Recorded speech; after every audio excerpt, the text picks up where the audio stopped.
¿Ustedes sabían que en el mundo existió un país que albergó a 6 repúblicas, 5 nacionalidades, 4 idiomas, 3 religiones y 2 alfabetos? Ese país era Yugoslavia, un estado multiétnico y multicultural que existió en la península de los Balcanes durante gran parte del siglo XX, que albergaba a los países que hoy en día son Eslovenia, Croacia, Serbia, Bosnia y Herzegovina, Montenegro, Macedonia del Norte y Kosovo. Pero ¿por qué desapareció Yugoslavia? ¿Y por qué se habla tan poco de este país con una historia tan rica? Para ello remontémonos a sus orígenes para comprender mejor su historia y su posterior desintegración. La península balcánica, habitada principalmente por pueblos eslavos, también ha servido como un lugar en donde diversas culturas a lo largo de la historia se han asentado. Desde la antigua Grecia y Roma hasta el Imperio bizantino, cada imperio ha dejado constituido sus propias identidades culturales y cambios en dicha región. El Imperio bizantino introdujo el cristianismo ortodoxo en la región, mientras que el Imperio otomano, que dominó la zona durante casi 500 años, impuso el Islam y dejó un profundo impacto cultural y arquitectónico, por lo que esta mezcla de religiones y culturas dio lugar a una identidad compleja y diversa en los Balcanes. A finales del siglo XIX, el nacionalismo eslavo comenzó a surgir como una fuerza poderosa, desafiando el dominio otomano, por lo que esto condujo a las primeras guerras balcánicas, que debilitaron significativamente al Imperio otomano y reconfiguraron el mapa de la región. Pues antes de la Primera Guerra Mundial, los Balcanes estaban divididos por el Imperio Austrohúngaro y el Imperio Otomano. La Primera Guerra Mundial devastó la región, con Serbia aliada de Francia y Gran Bretaña, donde sufrieron grandes pérdidas. La Primera Guerra Mundial dejó una Europa debilitada, especialmente la región de los Balcanes. El colapso de los imperios otomano y austrohúngaro, que durante siglos habían dominado la zona, dio lugar a un conjunto de naciones fragmentadas, por lo que es en este contexto de incertidumbre que surge la idea de Yugoslavia como una nación que buscaba agrupar a los pueblos eslavos del sur, bajo un mismo estado multiétnico. Serbios, croatas, eslovenos, bosnios, montenegrinos, macedonios y minorías de albaneses, húngaros y entre otros se unirían bajo un solo país. Sin embargo, desde sus inicios, Yugoslavia se vio envuelta en una compleja trama de desafíos y tensiones producto de su gran diversidad étnica y religiosa. Es en 1918 donde se proclama el Reino de los Serbios, Croatas y Eslovenos, posteriormente rebautizado como Reino de Yugoslavia.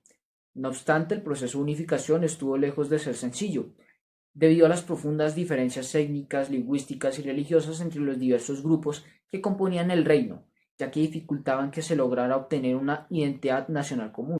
La imposición de un gobierno centralista y autoritario bajo la monarquía serbia generó un profundo resentimiento y oposición entre las demás etnias, especialmente entre los croatas. Esta situación se vio agravada durante la instauración de una dictadura real por parte del rey Alejandro I en 1929, como parte de una medida que buscaba centralizar el poder y sofocar a las disidencias. Lejos de aliviar las tensiones, la dictadura de Alejandro I las exacerbó y alimentó el nacionalismo radical entre los diferentes grupos. Tiempo después, el rey es en 1934, pero esto no logró resolver los problemas estructurales de Yugoslavia y las divisiones internas se intensificaron aún más. En vísperas de la Segunda Guerra Mundial, Yugoslavia se encontraba en una fuerte encrucijada. La fragilidad del reino y las crecientes divisiones internas la hacían vulnerable a las amenazas externas, por lo que la invasión alemana en 1941 marcaría el final de la primera Yugoslavia y daría paso a un periodo más turbulento en la historia de la región.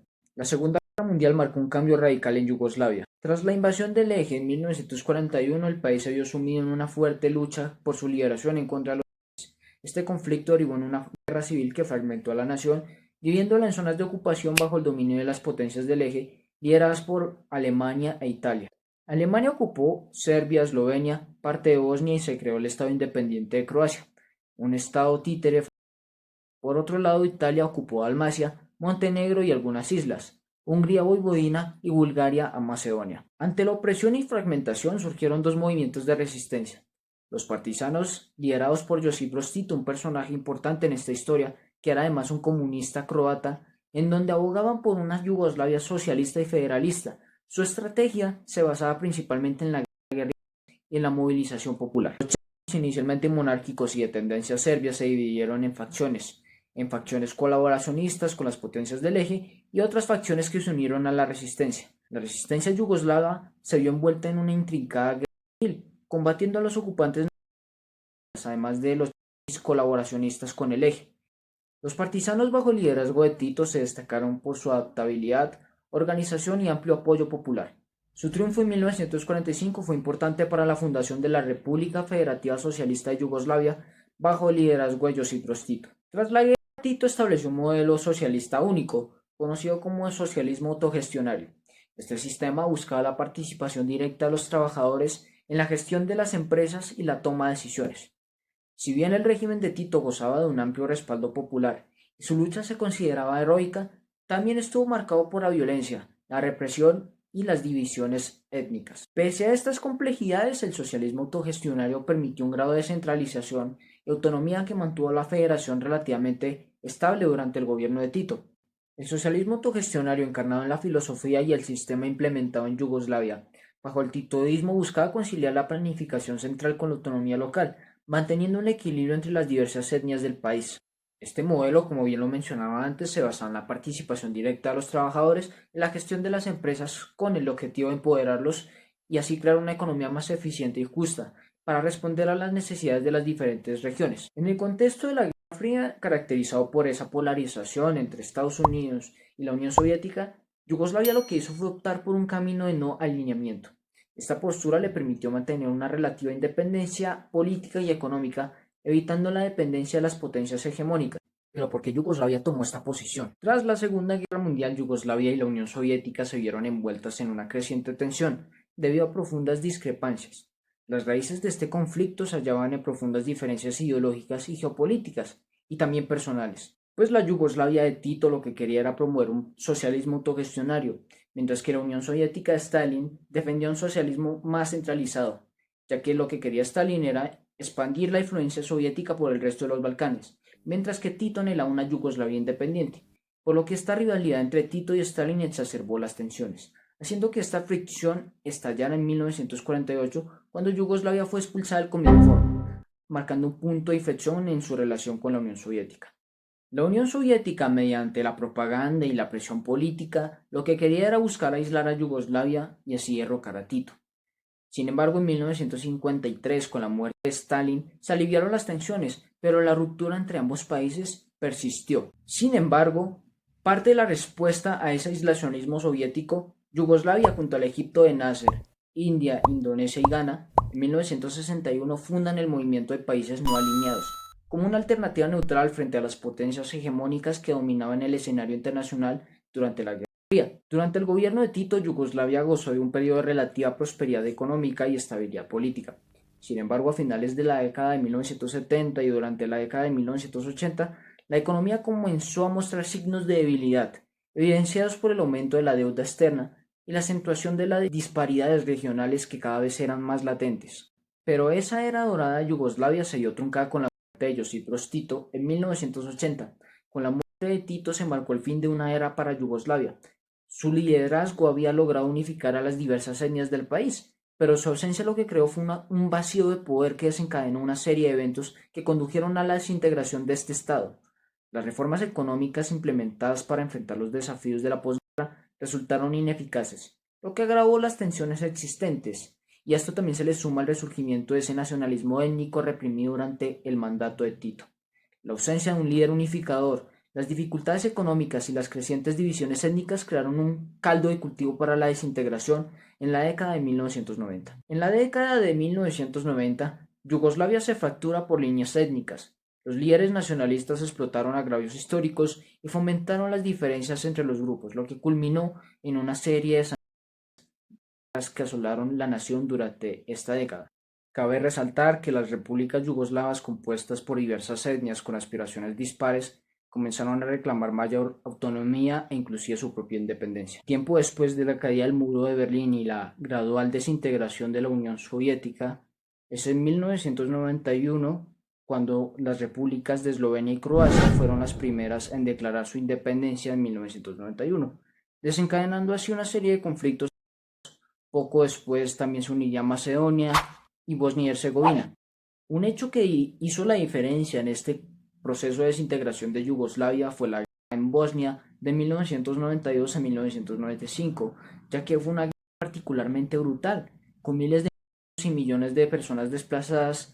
La limpieza étnica y el genocidio marcaron profundamente a la región. En un esfuerzo por preservar una federación tras la desintegración de Yugoslavia en 1991, Serbia y Montenegro se unieron bajo el nombre de la República Federal de Yugoslavia.